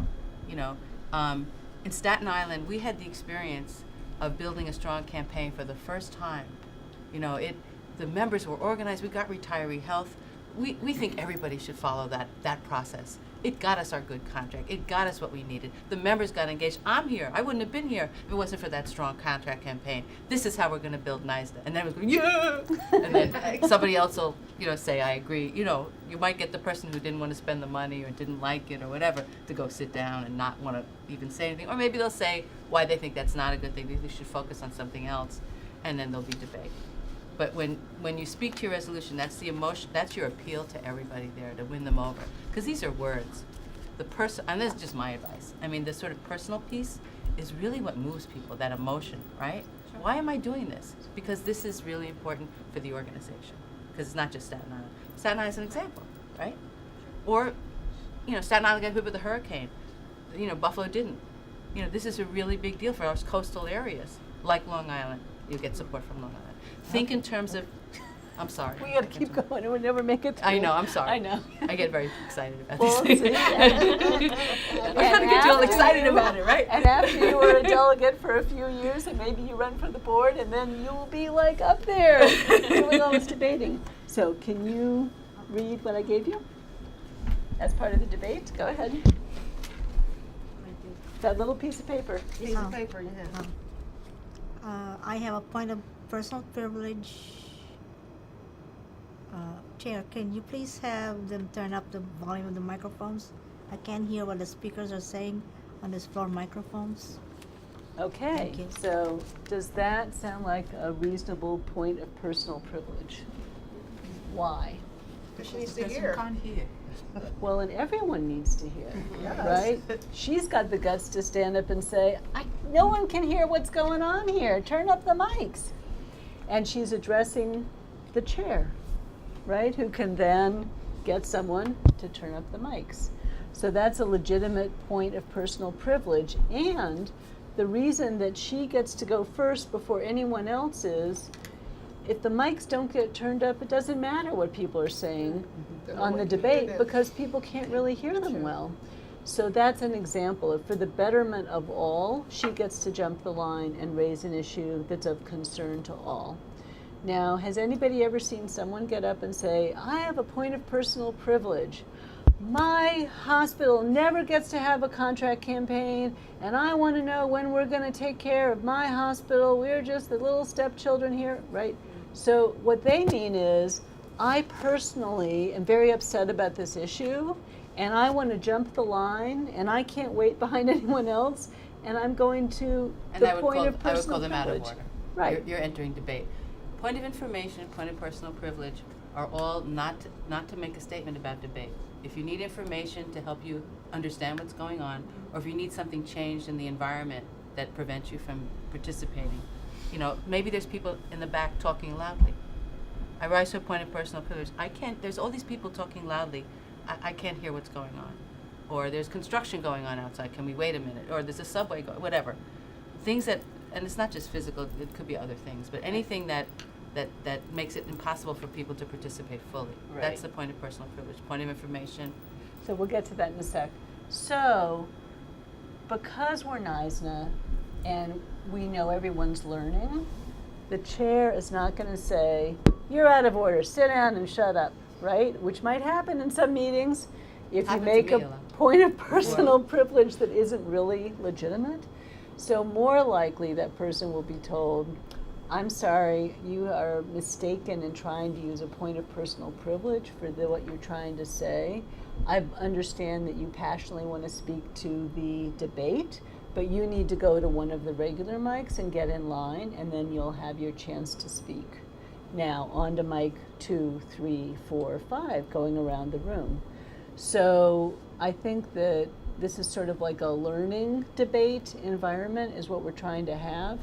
But I want any delegate who goes through this orientation to not make that mistake, to not get hot under the collar about an issue, run to, say I have a point of personal privilege when they don't really.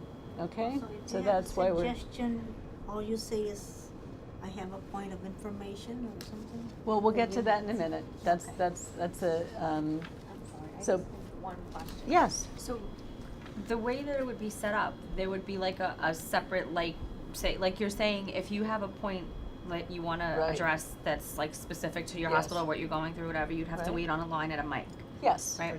Right. But to address a point of personal privilege, is there like a separate line or mic? Well, Or like you how go to would the you? front of the line, there's a staff person at every mic, and you say, staff person at the mic, I have a point of personal privilege, I can't hear because the mics are not up loud enough, and they'll say, oh, that sounds right. They'll hold up a red card, and the chair will go, wait, stop everything. We have some sort of interrupting motion here, and then they would have you speak. So the way it works on the stage is that somebody's sitting there watching all the monitors, right? And then they hand me little things. So whenever you go to a mic, they'll go like this, and then the person will write down microphone 2. And the next person goes microphone 2, and then microphone 3, microphone 1. And then somebody says, and they'll say interrupting motion. I have an interrupting motion at microphone 2, because they'll raise a different kind of a card. So that's how the chair knows. Don't kill the chair, because I don't always get the right information. That's my fault. Don't blame me. But they try to capture as people approach the mics, whoever's the monitor puts up a sign, and then they put 2, 1, 2, 2, 2, 3, 4, 5, so it's an order of as you appear. So you might want to consider being real close to the mics. Those of you who are going to introduce motions, sit near the mics. And you might want to start the debate. There's a lot of strategy going into this as well. You're new, but you'll see it real quick. Some people who know what they're doing, they'll have it all worked out. And you can be one of those people. Mm-hmm. Okay, so can you please now read from there? Madam Chair, I rise to support this motion.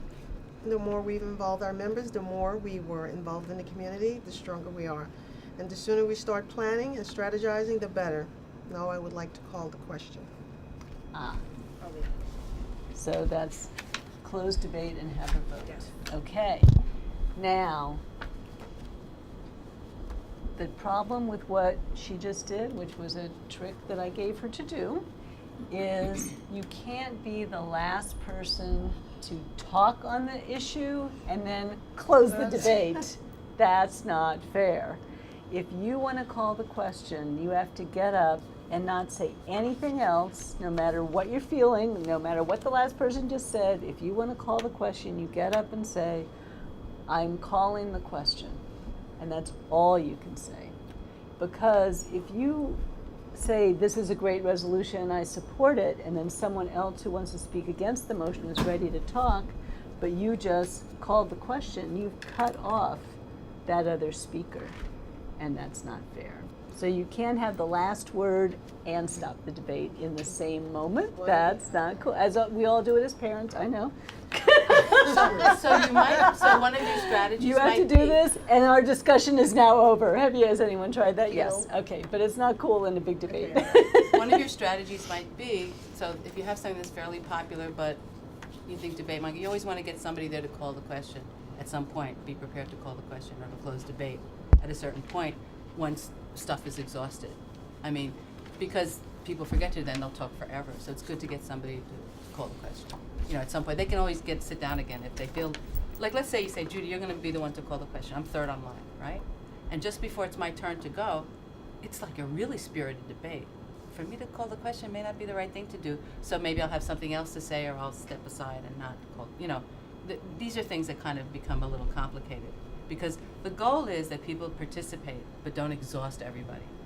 Because people do get exhausted. And being a chair is complicated because I have to be sensitive to the group and see where is everybody going with this, right? The other thing to remember, and I don't think it's in the program, but I want you to be aware, if you lose your resolution or your amendment or it doesn't go the way you want, there are many ways to get things done that the whole organization doesn't have to do. Maybe Staten Island will take that issue up, for example, if the whole organization doesn't. You know what I mean? So there's always, or the next year. Or you have to organize better. I didn't reach out to Buffalo. I should have reached out to Buffalo. They're the same issue. They didn't even know, and they'll tell you later. I didn't know. Why didn't you talk to me? You know what I mean? That's why we're all getting together as delegates. To the workshops before is very critical. That's where you're going to organize around your amendments. And maybe you won't have any amendments. Maybe it's just going to be a process of you learning and participating, and that's okay too. Again, This is get to know a each other. learning process.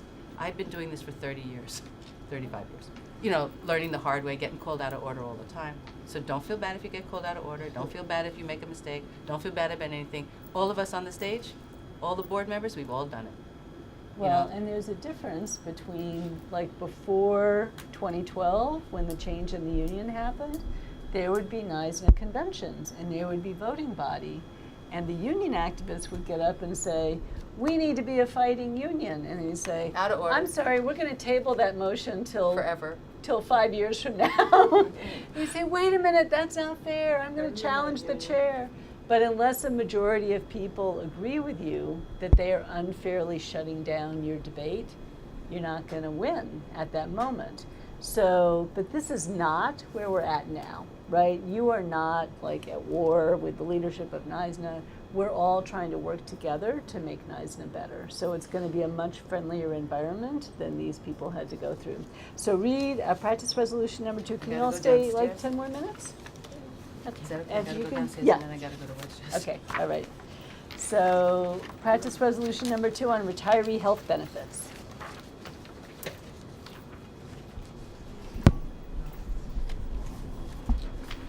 While you're looking at that, I'm going to leave you a couple of flyers, since it was brought up about our trips, our missions.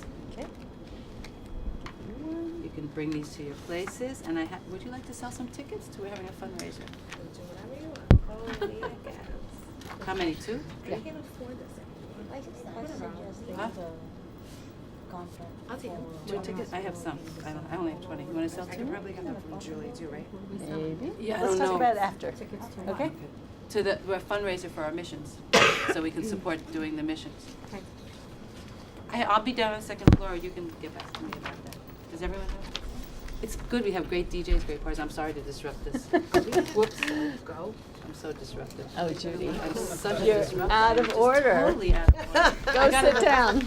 I gotta go downstairs. Okay. Are we gonna go to Vegas? Yeah, we're going. Call Minerva if you have any questions. I don't know. Sorry, I'm so disruptive. Okay. So I'm going to ask you to make a proposed amendment to this one that it cover age 55 to 65, not just 60 to 65. Okay?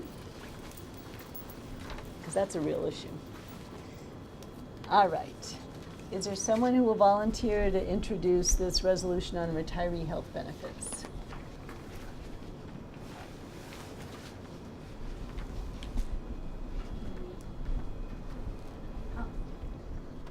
Just read this.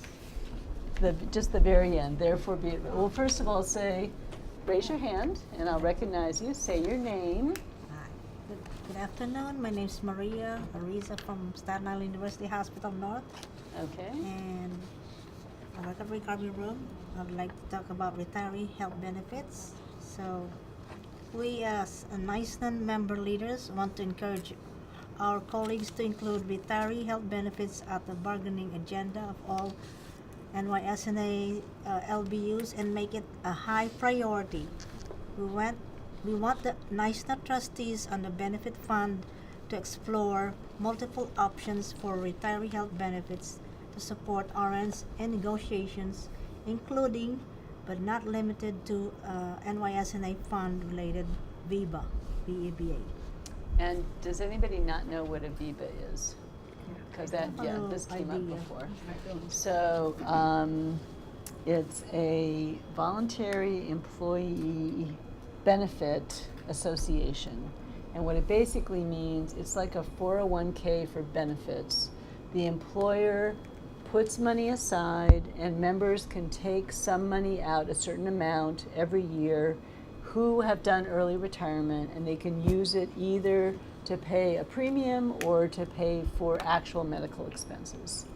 So it doesn't really give you full health retiree benefits, but it gives you some money towards whatever you're going to try and do about having health benefits when you are taking early retirement. So it's like a partial reform on the way to full retiree health benefits. Okay, and do you have a second? Is there someone else who supports it? gonna second it? Second. Great, okay. So, do you wanna speak to this for just a moment, why you think this is a good thing to have retiree health benefits? The retirees, well, inflation's going up, and we have to foresee the future.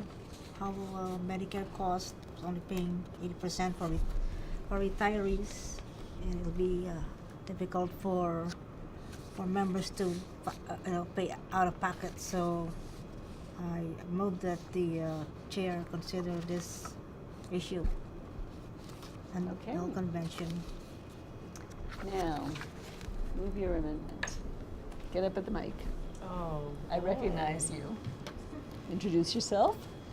You're gonna do all the this. first seat here. I'm I gonna swear. do this. I'm gonna do this. Okay, you're gonna walk me through it. I am. Okay. So, My name is Nicole Luisi. I'm a nurse at Staten Island University Hospital North. I move. I'd like to I'd make like an amendment. to make an amendment. There we go. I'd like to make an amendment that we move to change the early retirement age from 60 up to 65 to 55 up to 65. And then we have a second? Second. Second. She is greasing the wheels of debate here. So do you want to speak to why you think it's important to extend that benefit to an earlier age? Why might nurses need that? Because this puts economic pressure on the nurses to work into their mid-60s, which can lead to worse health issues, both injuries and illness. All right. And this is a hard physical job. That's correct. And by 55, you may Yes. need to step down. I said I'd help That's you. the torturous part. Okay. So, and we've heard earlier in the debate about how you all had a really vigorous campaign and actually won some early retiree health benefits. Okay, so now, can you read what's on there? Yes. I have a point of information, but I have to introduce myself too. Yes. I'm Phoebe Valentin. I'm the clinician in the Department of Psychiatry at Woodhull. I have a point of information. I need to ask the previous speaker for some information. How did you win retiree health benefits from your hospital? Okay, now, is that a legitimate point of information?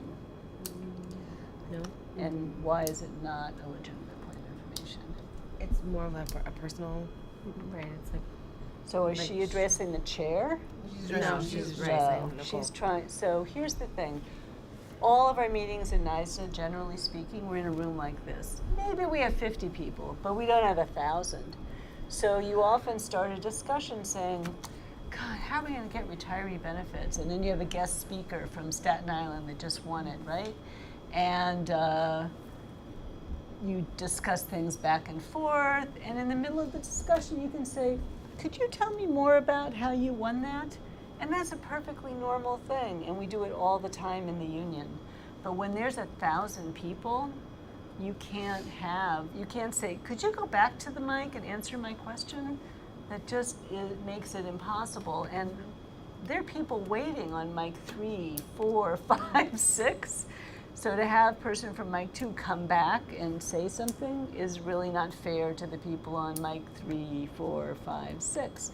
So if that is your concern, then you have some choices. One is you can just go to a regular mic and say, I think retiree health benefits would be great, but I don't see how we can win it. It's so hard. I hope that somebody else in this floor, in this room, can share with me how you could actually win retiree health benefits, because then I'll vote for this resolution. But if I think this is pie in the sky, I'm going to vote no, because I have things that I think are important to work on that are real. And I need to know, is this a real thing we could really win? And then you just have to leave it up to the group to see if someone will get up and speak to your issue. but you can't do crosstalk in a giant room. So a point of information is much more things like, to the chair, how much more time do we have on this agenda item? Or can you please clarify to me how many more resolutions we have to discuss before the end of the session today? Those are the kinds of things you can use as point of information, not like debating points among the people there. So, do you want to try one there? On the little sheet? Your turn, no, the little square. This. It's right, yes. You want me to do it again? Oh, no, No, this you, way. I'm Oh, sorry. That's okay. Yeah. Dear God, apologies. That's fine. Your turn. Okay, my name is Nomweba Lubanga. I work for the Administration of Children's Services at New York City as a health manager and health consultant, as a nurse manager and health consultant. I have a point of information. Chair, could this resolution be merged with the other general resolution on collective bargaining goals?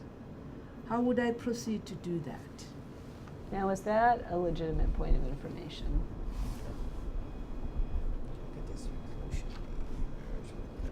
More so, because she's asking the chair for procedural advice, right? And so the chair can say, well, if you want to propose making that change, I suggest that you move to postpone the discussion for 30 minutes, an hour, however long it will take you to get together with the people who did the collective bargaining agenda motion and see if they want to put these two resolutions together as one. So that is your procedural option, is basically to like stop the debate and try and put these two things together by postponing the discussion and the decision until you have a chance to work on that. But to actually say, I would like to attach these two amendments to each other, that would be after you reach an agreement with the other person, and then you come back into a regular microphone, and you'll say, we would like to propose a new resolution that we combine Resolution 1 and Resolution 4 into a single resolution on our collective bargaining agenda. Well, do you have a second? Yes, I do. And then you would be able to do it. But trying to get procedural advice from the chair is a legitimate point of information. So, one last thing, and then I will let you go.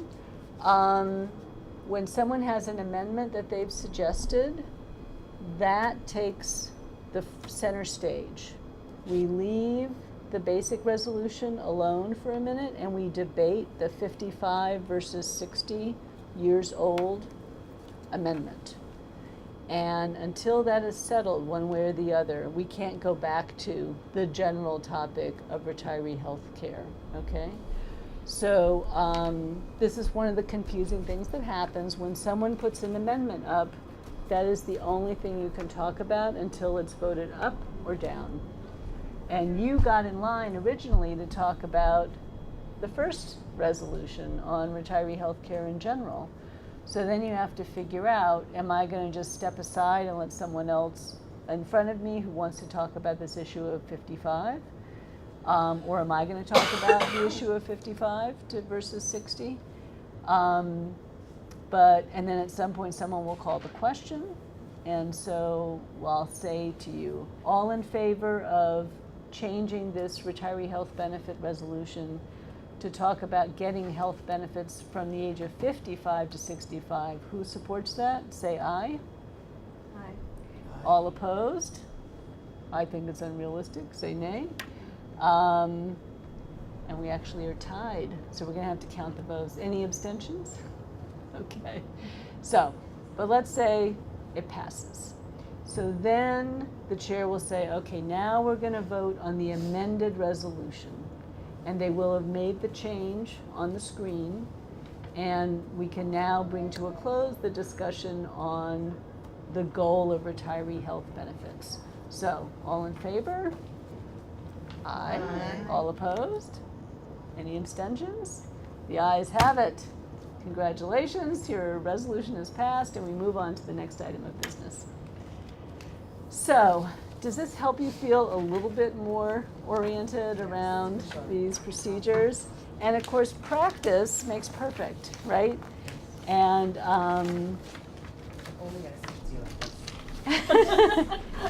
and in your LBUs, there's probably a couple of people who know this better, and the staff may know it better.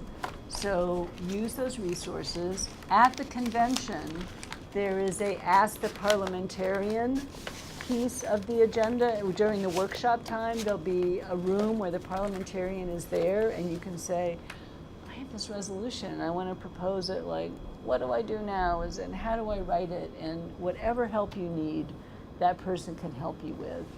And then we're just gonna do this experiment together and see how it goes. But as you can see, the chair is interested in teaching, not in embarrassing you. So She's fantastic. I love her. yeah. So I want you all to try and be brave.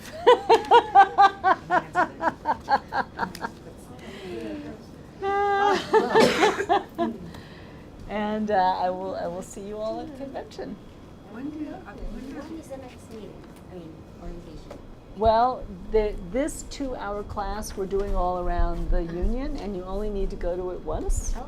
So you are done now. There's one that's happening right now downstairs from 4 to 6, and there's going to be one in each borough, and there are various ones, and we're going to make a webinar. So if you want a refresher, you can go to the webinar. But if you read the materials and practice, you can do this. when does one actually present or put in a resolution? Let's say I'm from the mayoral Yes. group. Let's say I want to put a resolution of something So that affects us. Whom would I write it to? When would I write it? When is it? right. When is it accepted? Right. So I would go to your, I would talk to the executive council, to your staff rep, but also to the leader of your bargaining unit. So is there something you have in mind that you want to do? No, Or you I- just want to know in I general? just want to know, tomorrow, So- next week we're going to be meeting with our representatives. Oh, And great. they're going to want to know, what I learned from this. Yes. Well, what's What interesting am I, if I'm is, going, let me finish. Yes. That if I'm going to Albany, or to the convention, right, and representing them, yes. what am I going to be? What do they gain from my going there? Okay. How am I So, going to help? so 2 things. One is you now have 3 of the resolutions that will be discussed at the convention in your packet. Right. So you could share those with your colleagues and say, here's 3 of the resolutions that we're going to work on at the convention. Mhm. Let's discuss them. Tell me if you like them. Tell me what you think Want about anything? them. Okay. Okay? Oh, okay. Because I'm going to represent you at convention, so I need to hear from you what you think about these So I things. need to share these Yes, resolutions yes, with and there'll them. be some more resolutions coming to you. Okay. So those are good to discuss with your coworkers. Okay. Meanwhile, the H&H Executive Council meeting in November is on November 7th, which is just in time for the deadline. So if you have something you want to suggest as a resolution for all of H&H to endorse and to send to the convention, that would be a perfect time. Mhm. So work with your rep and work with the other people, your colleagues and people that you know in other LBUs within H&H. And you can say, here's a resolution I think we can all support, and put it before the group, and then it'll Okay. go onto the convention agenda. Okay. Okay? So those are some of the avenues. All right. I expect to see all of you standing up. Yes. Oh, I'll take that, absolutely. If anybody has a quiz you want to hang in, let me have it. And was the quiz helpful? I don't have to have it. It was really a self-test, yeah. It's up to you. So thank you so much for coming. We done? Thank you. We're done. Can I get, from you, Yes.